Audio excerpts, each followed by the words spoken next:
Olá, meus amigos leitores! Hoje nós temos a Odisseia de Homero, depois da maravilhosa Ilíada. Que livro gostoso, hein? Que livro bom. Se você não assistiu, tá aqui no card o vídeo para vocês. Por quê?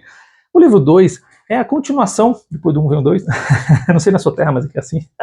Mas, porém, contudo, todavia, muito embora obstante, o livro de Odisseus, para os mais íntimos, o de Ulisses, ele serve também como um livro independente. Então dá para ler tranquilo. Se você chegou aqui e não viu o livro 1, pode ficar tranquilo que você vai gostar muito da história.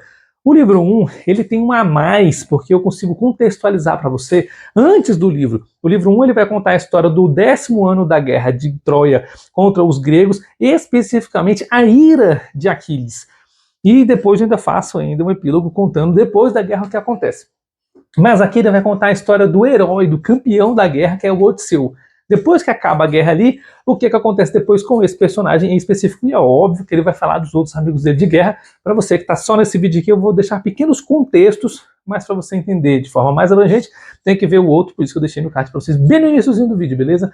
Esse aqui foi lançado em 700 a.C. pela editora Príncipes, a minha edição de 2020, 320 páginas, um pouquinho menor do que o outro, também 24 contos. Ele tem 12.106 versos, então 3.000 a menos do que o outro. E se você quiser comprar esse livro, vou deixar um link aqui embaixo para vocês. Vocês estão perguntando muito como é que compra o livro.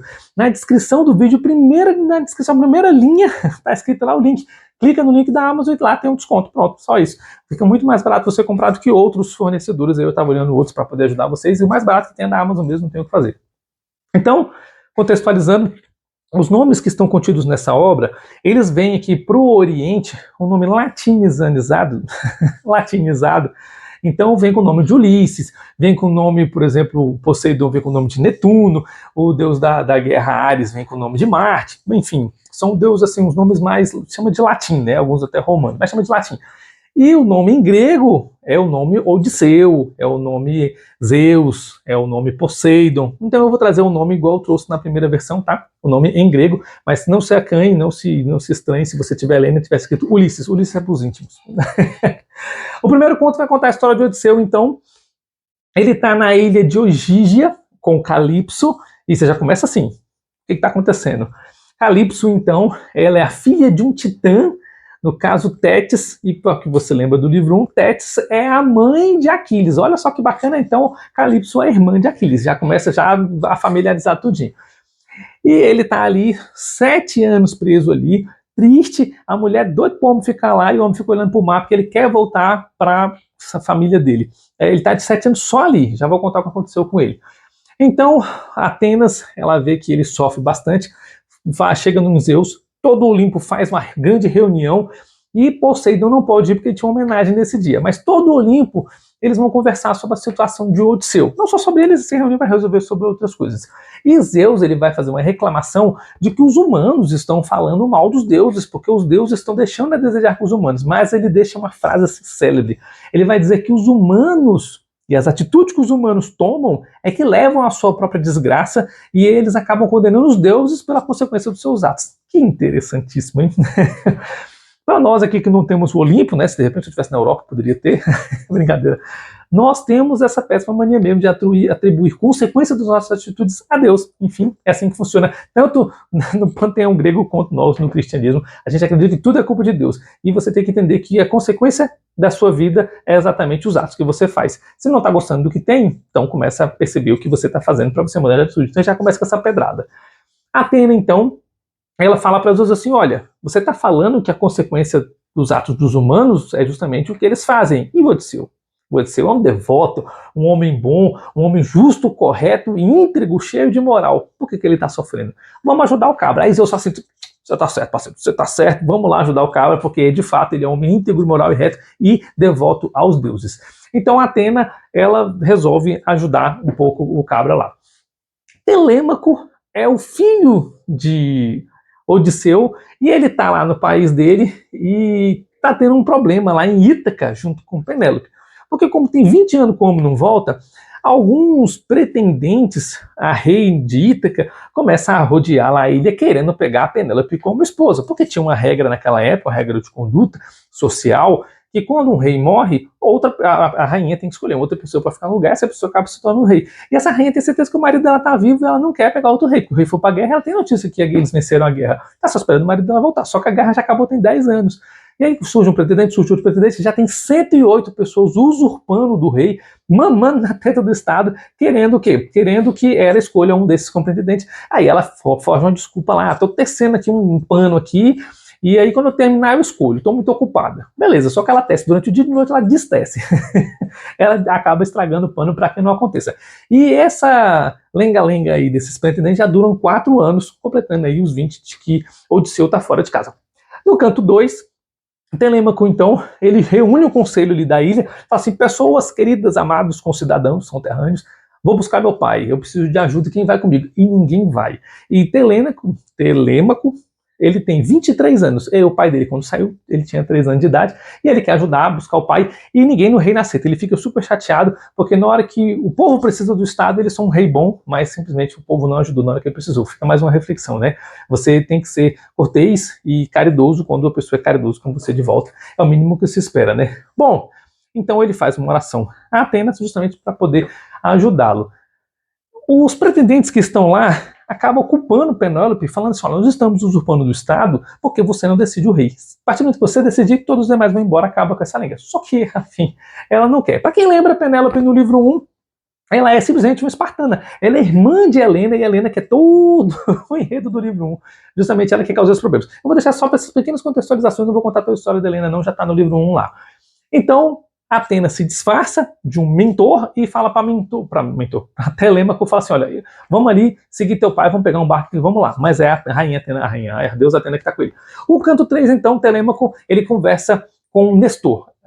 É um sábio que estava no primeiro livro, e ele vai lá nessa ilha, que sabe que já acabou a guerra, que ele está em casa e fala assim, olha, eu quero saber da história do meu pai. Então ele vai contar toda a história da guerra para ele, inclusive ele vai contar que após o livro 1, o Menelau, para quem lembra o Menelau, o rei de Esparta, que é a rainha Helena, ele fez toda a guerra para trazer a Helena de volta.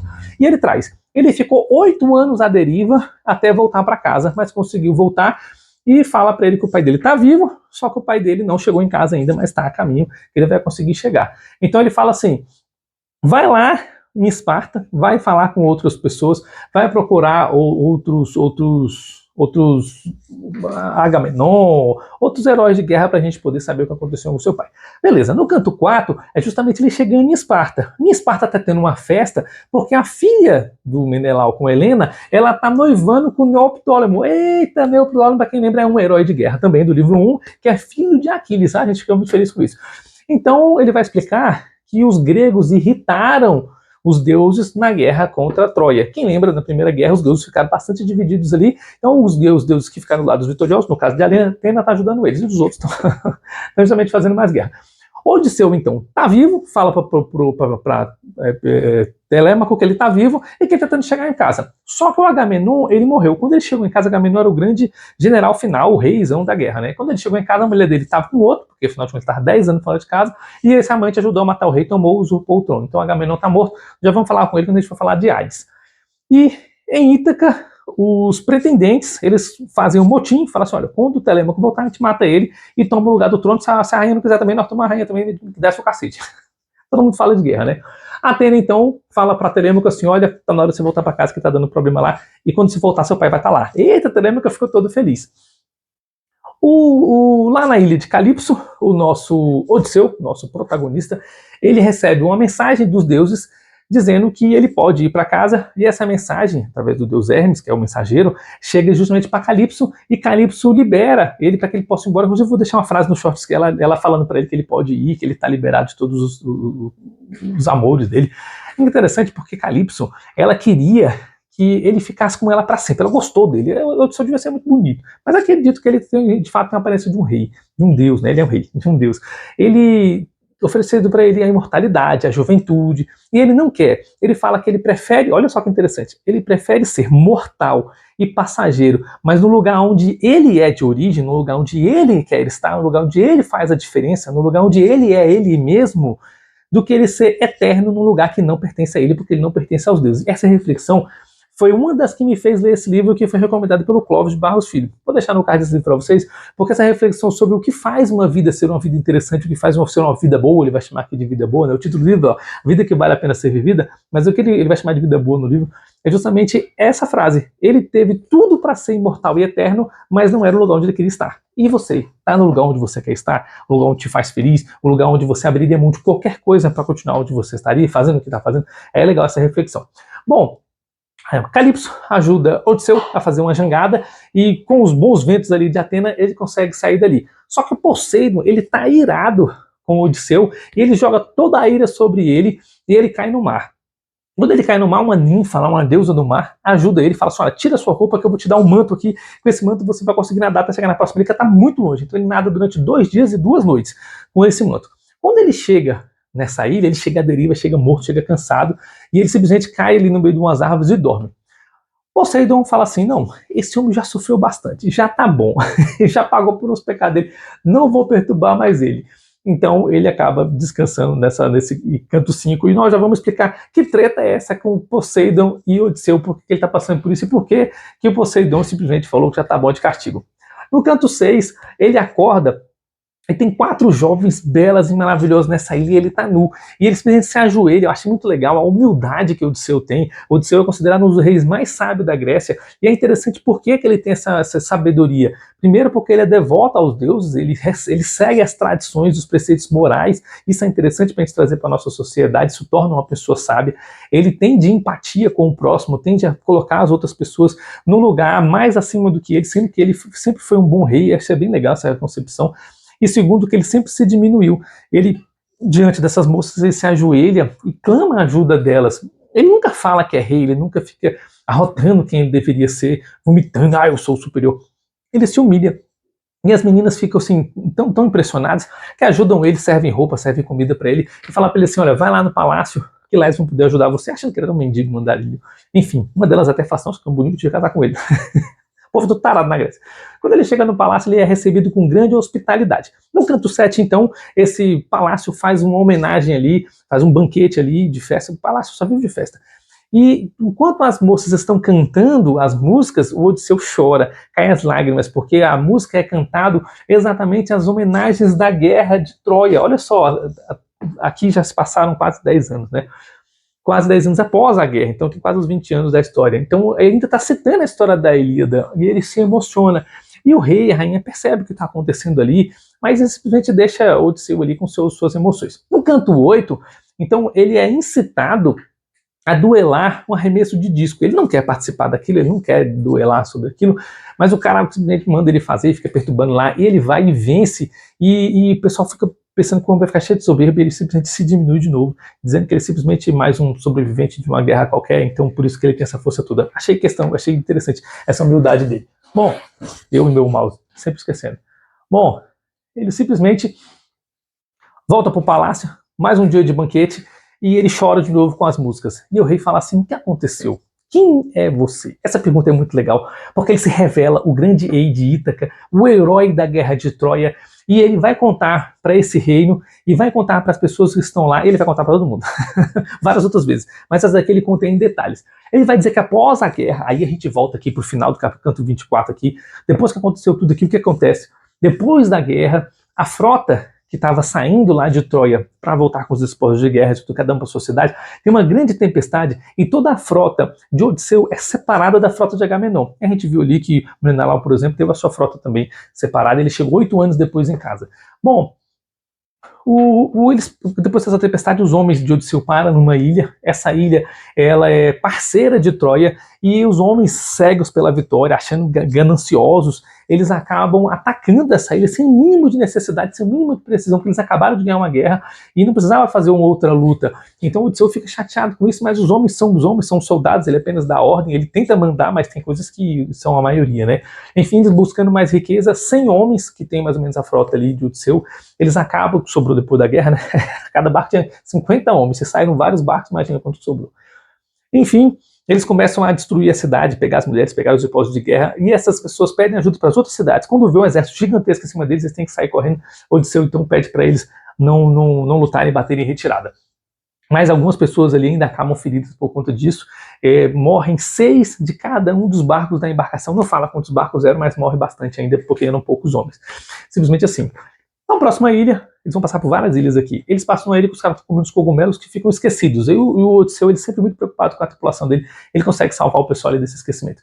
Numa terceira ilha, eles vão parar na Ilha do Ciclope. É a história mais icônica da Odisseia. Eu gosto muito das sereias, gosto da de Calypso também, mas essa do Ciclope é a mais contada.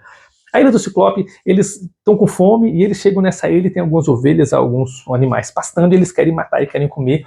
E aí eles entram numa caverna para poder fazer cozinhar esses animais. E essa ilha é repleta de ciclopes. O Ciclope então fecha a ilha, fecha a caverna com uma pedra, eles ficam presos ali, o Ciclope começa a devorar os soldados de Odisseu. E aí eles ficam pasmos, como é que eles vão derrotar um bicho daquele tamanho?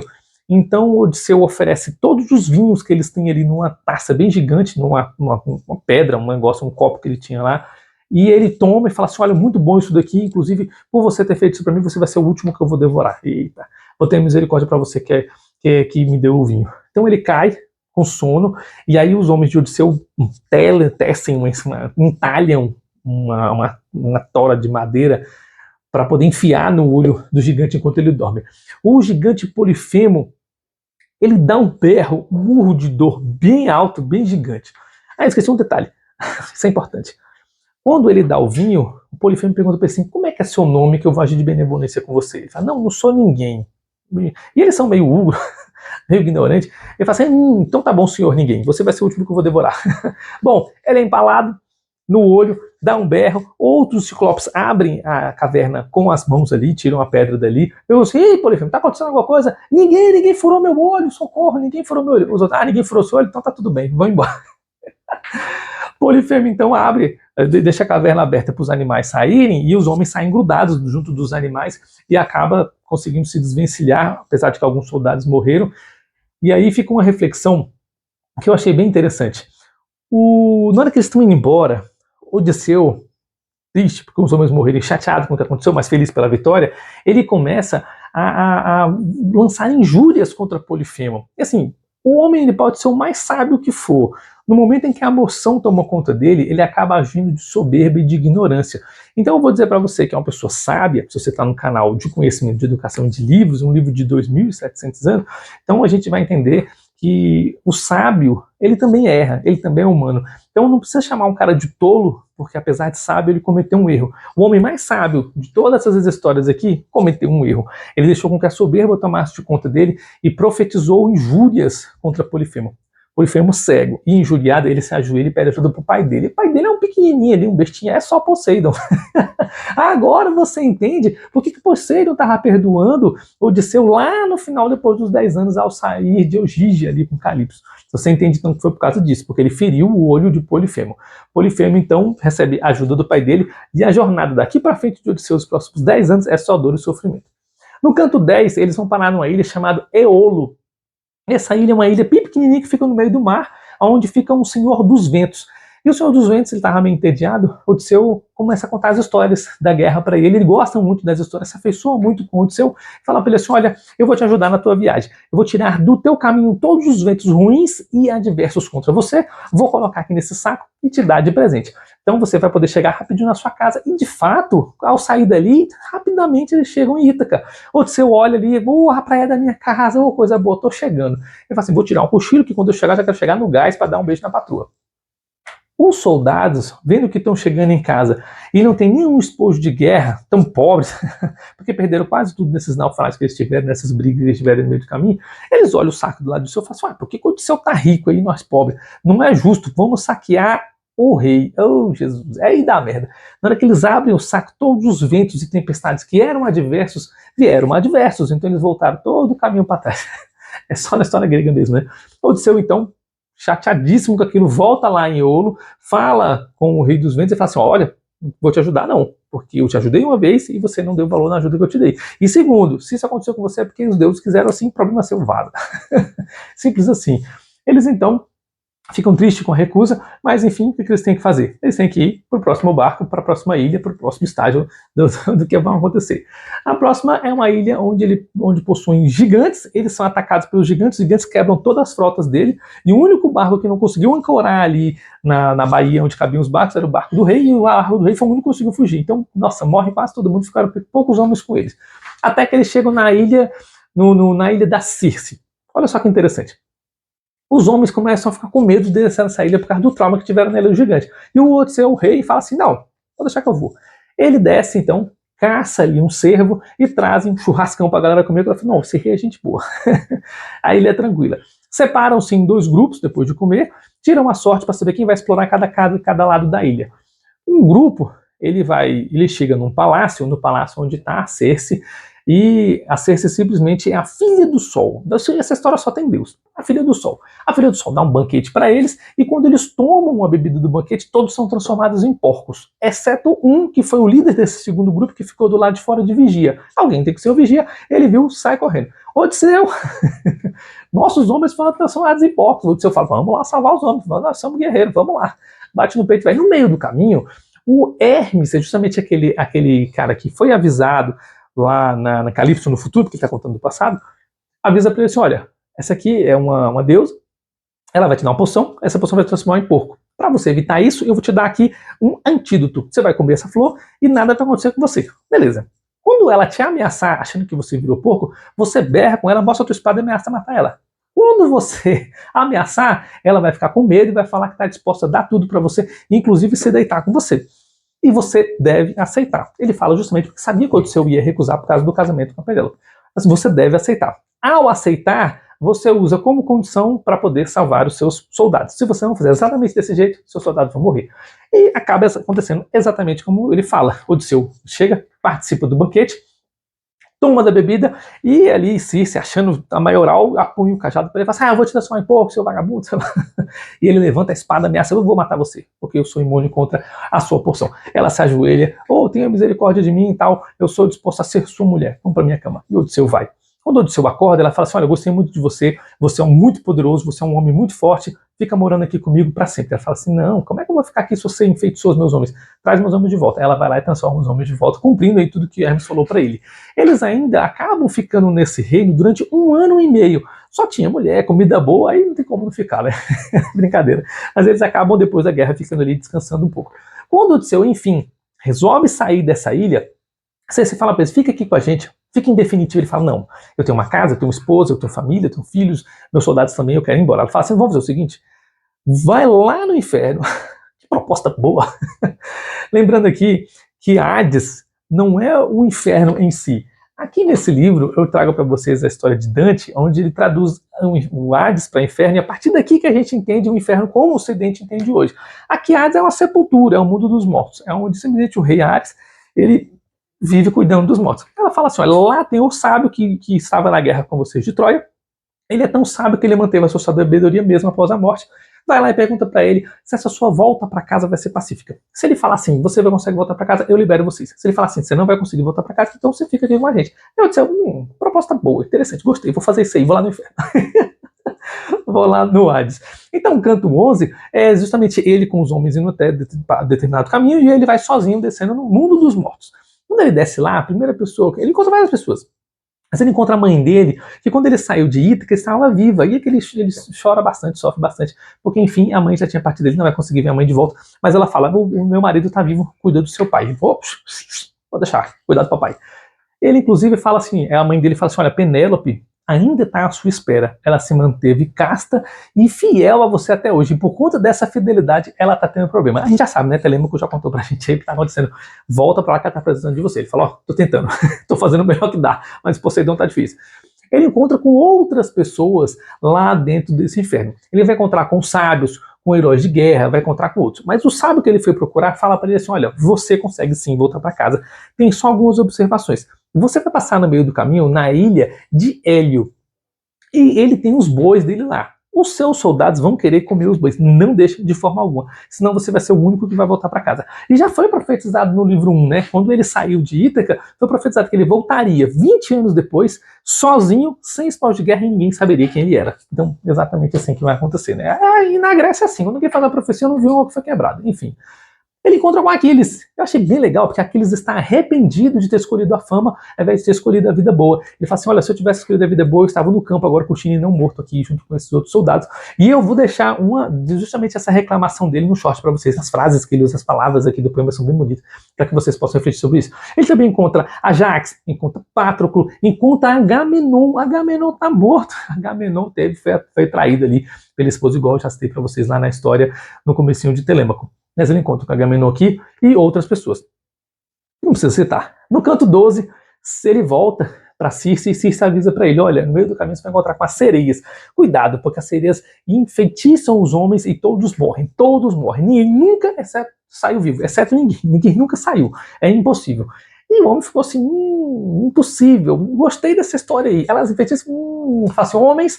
Nós vamos passar a período das sereias, todos tapem os ouvidos, bota cera, bota cola, bota mel, bota o que for para ninguém ouvir. Mas eu vou ficar amarrado no máximo. Não importa o que eu digo, fale ou pense, eu quero que vocês não me soltem daqui, me deixem amarrado. E Odisseu é o único que passa pela Ilha das Sereias, na história da Grécia, que sai de lá, sabendo qual é o canto das sereias e o encanto das sereias, porque ele foi enfeitiçado, mas ele estava amarrado, e mesmo forte como era, não conseguiu se soltar. Os homens ainda seguraram que ele estava quase conseguindo. Enfim, eles chegam nessa ilha, na ilha do deus Hélio, eles têm ainda o resto de comida da Circe ali, e eles ficam ali por um tempo, para poder seguir viagem, esperando o tempo, né, o clima melhorar, e a comida está acabando, e os homens estão morrendo de fome. Odisseu, enquanto dorme, os homens falam assim, vamos desobedecer a ordem do capitão, do rei, do mestre, vamos comer aqui um boi, e vamos dar a sorte. A gente mata um para comer, mata 3 em sacrifício, e é melhor morrer sendo amaldiçoado por um deus do que morrer de fome. O ser humano é sempre difícil, né? Parecia os homens quando Moisés estava no monte, lá desceu, tinha um bode, um boi de ouro. Enfim, é exatamente o que acontece. Quando o Odisseu acorda, o Odisseu não participa do sacrifício, não participa da comida e fala para eles, olha, vocês foram avisados, eu avisei para vocês para não fazer isso, vocês fizeram. Então, os homens ali, né, simplesmente sofreram. Então, saindo da ilha, o Hélio, o sol, mete um monte de raio em cima deles, mata todo mundo, o barco naufraga e o único sobrevivente é Odisseu. Bom, enfim, é isso que acontece. Odisseu, então, sobrevive ali nadando ali até chegar na próxima ilha. A próxima ilha que ele chega é a ilha Ogígia. E Ogígia é justamente a ilha de Calipso, onde a gente começou aqui no canto 1. E essa história, ele está contando para esse rei nesse banquete que ele chorou. Então, essa história que a gente viu até ali. No canto 13, Odisseu, então, ele já foi embora daquela ilha, e ele está com um barquinho voltando para Ítaca. No meio do caminho, ele estava tão cansado que a Atena dá um cochilinho para ele. Ele dorme, e nessa dormida ele acorda já numa ilha, já com várias pessoas ao redor dele, ele não sabe onde ele está. E a deusa Atena está disfarçada de outra pessoa e fala para ele, você está em Ítaca. Não acredito não. Já está assim, você está em Ítaca, e aqui está acontecendo todo um problema. Vou transformar você no mendigo, e você vai se passar por outra pessoa para que você possa chegar na ilha sem ser morto. Beleza, então. Quando ela fala isso, ele vai lá procurar um dos grandes servos dele, que é um cara que cuidava de porcos. Ele vai conversar com esse porqueiro e vai receber informações. No canto 14, eles trocam essas informações, ele conta sobre as viagens, mas sem o porqueiro sabe que ele é Odisseu, e o porqueiro conta para ele do que está acontecendo com o rei. O nome do porqueiro é Eumeu. O Eumeu, então, ele fala sobre o reino, sobre os presidentes, sobre o que acontece. No canto 15, Atenas pede para Telêmaco ir lá onde o Odisseu está, mas sem o Odisseu saber que ele é o Odisseu, porque ele está simplesmente como mendigo. Atena fala para ele, pode se revelar para o seu filho. Nossa, é bem bonito, porque quando ele se revela, ele vê que o pai dele está lá, e ele reconhece o filho dele, que ele tinha 3 anos de idade, não sei como, mas assim é a Grécia, reconhece. Então eles fazem toda uma recepção ali, pai e filha, bem emocionante ver isso aqui. No canto 16, Telêmaco, então, ele recebe de Atena ali o pedido para que eles se reúnam para resolver o problema lá com os reis. Então, ao reconhecer sobre a questão do filho, reconhecer tudo, ele pede para Telêmaco ir lá no palácio, retirar todas as armas que estão no salão, para que eles não possam, né, se defender, porque o rei vai voltar. Eumeu, então, recebe a ordem para não interferir nessa guerra que vai acontecer, para que ele simplesmente ficar no canto dele, e o príncipe acaba voltando para o reino para conversar lá sobre os homens que estão pretendendo matá-lo. Olha só que treta. No canto 17, Telêmaco, então, ele conta para a mãe dele que o pai dele está a caminho e está voltando para casa, que a mãe dele quer saber da viagem, e Odisseu, então, está mendigando ao redor do palácio. Nessa mendigância, ele quer saber quem são desses pretendentes os bons e os maus. Outra reflexão aqui nós leitores. Os mendigos, então, eles sabem quem são bons e maus, segundo os gregos, por aqueles que os ajudam, por aqueles que têm um bom coração. E aí você tem ajudado os necessitados, então você mostra o seu bom coração. Legal, né? É bem legal essa reflexão aqui. No meio do caminho ali, ele encontra um cão, o cão tem mais de 20 anos, o cão tá velho, quer nos pedaços, o cão reconhece o Odisseu, mesmo na forma de mendigo. E o cão ficou tão feliz, que ele fazia a proteção do reino e estava esperando o seu mestre voltar. Foi um cão que o Odisseu treinou para fazer a proteção do reino, e quando o cão reconhece ele, o cão simplesmente agradece, sente o dever cumprido de proteção, porque, enfim, o seu dono voltou e ele falece. Nossa, achei legal, porque viveu o suficiente e viveu até o último segundo esperando o rei voltar, e o rei voltou. Eita, e, nossa, eu fiquei feliz nessa parte do rei voltar. Menina, a treta foi boa.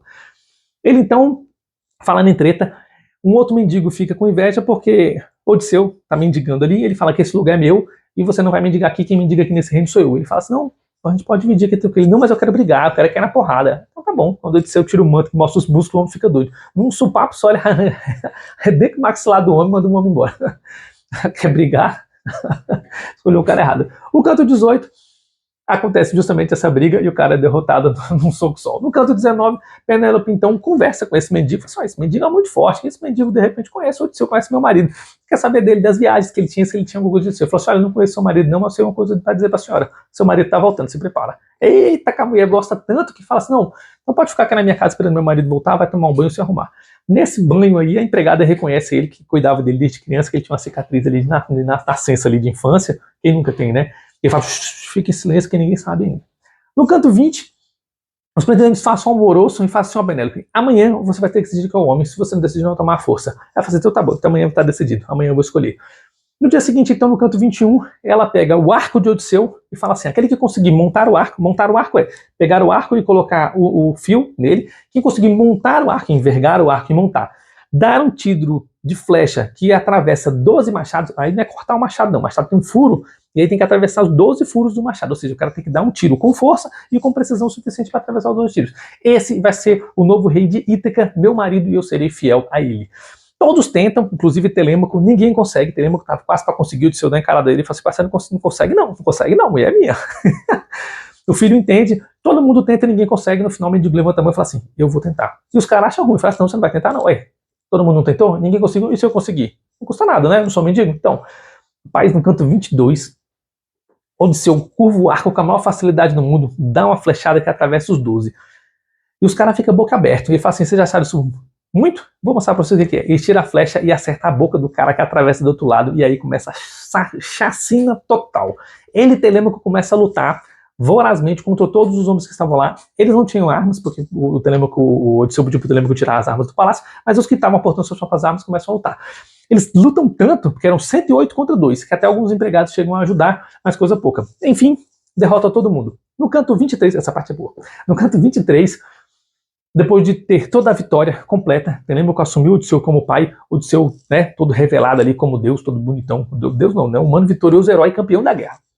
Penélope não acredita ainda que ele é rei, porque ele fala assim, olha, os deuses se vestem de humanos e conseguem fazer essas coisas ímpares e extraordinárias que você conseguiu fazer. Isso não prova que você é meu marido. Ela não reconhece, porque passaram-se 20 anos e Atena deixou ele com a aparência, da mesma aparência que ele saiu, forte e poderoso no auge da guerra, para que ele pudesse voltar para casa forte e poderoso. E Penélope não reconheceu porque agora ela está velha, mas ainda assim ela não perdeu sua formosura, sua beleza. Aí ele continua apaixonado por ela.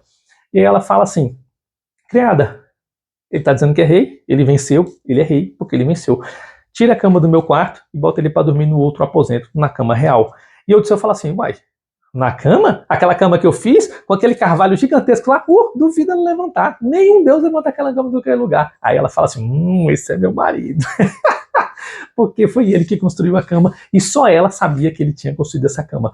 Então ela acredita que ele de fato é o Odisseu, que ele voltou para casa e eles vão lá para essa cama utilizá-la, e é muito bonitinho o trecho. Vou deixar no short para vocês essa frase, porque esse momento ele fica triste, ele fala assim, poxa, voltei para casa, mulher, tô aqui, vem cá me dar um beijo. E ela fala assim, não, nada isso prova que você é meu marido, eu sou fiel, você não vai ficar comigo não, enquanto não provar que é meu marido. E depois que ele prova que essa história da cama, que ele de fato era o marido dela, ela fala assim, então tá bom, agora já que você provou, vamos lá, vamos usar a nossa cama, tô esperando, você tem 20 20 anos, homem.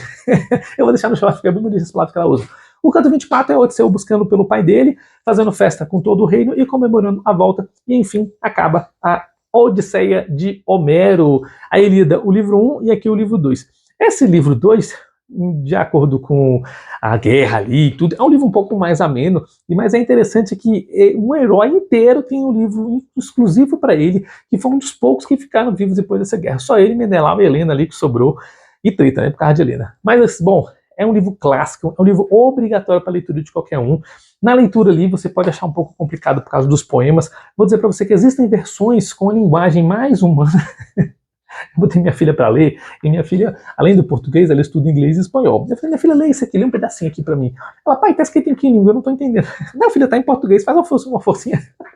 É engraçado porque a linguagem aqui é justamente a linguagem do português, só que a gente não está acostumado a usar palavras que estão fora do vocabulário, e é por isso que a gente recomenda a leitura. Um dia, assim, quando a gente tiver um quórum maior, assim, a gente pode fazer umas lives para poder conversar sobre técnicas de leitura, técnicas de interpretação de texto, técnicas para poder aprender. Inclusive, eu, quando fui ler, é óbvio que tem palavras que eu não conheço, óbvio. Inclusive, aqui no final, ele tem um dicionário com palavras aqui que foram neologias que Homero criou em grego, imagina traduzido.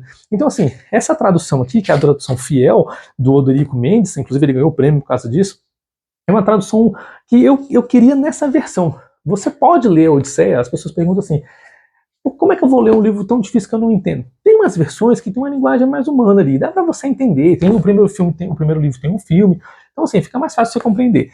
Esse canal serve para isso, para poder facilitar. Só que você lê no original e você conseguir entender o que ele está falando é um outro prazer, porque é gostoso. Você vai me ver falando nos shorts aí, é gostoso quando você fala, ou quando você declama um poema, ou quando você declara as palavras de amor ali de Penélope para Odisseu. Bom, enfim, é outro tesão, como diz o nosso amigo Clóvis. É um outro tesão.